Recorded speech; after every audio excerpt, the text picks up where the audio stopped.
আমাদের কার্যক্রমের মাধ্যমে পরিস্থিতি নিয়ন্ত্রণে নিয়ে চলে এসেছি।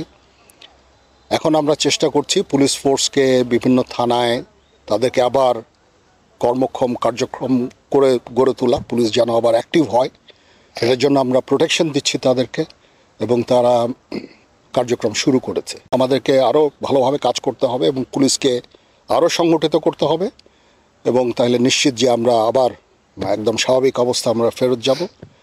সেই দিকেই আমরা কাজ করে যাচ্ছি। আমরা দিনরাত কাজ করে যাচ্ছি। আমার সেনাবাহিনী সমস্ত ডিভিশনগুলো ডিপ্লয় আছে বাংলাদেশের বিভিন্ন জায়গায়, এবং আমরা ইনশাআল্লাহ খুব শীঘ্রই একেবারে পরিস্থিতি স্বাভাবিক হয়ে যাবে, এবং পুলিশ ফোর্স যখন আবার সুন্দরভাবে তাদের কার্যক্রম শুরু করবে তখন আমরা সেনানিবাসে ফেরত যাব।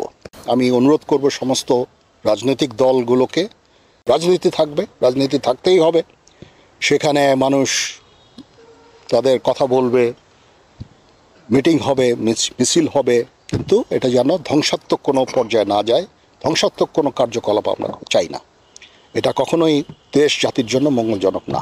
পুলিশকে আমরা সংগঠিত করে ফেলছি, যারা যত অপকর্ম করেছে তার জন্য আইনানুগ ব্যবস্থা অবশ্যই গ্রহণ করা হবে।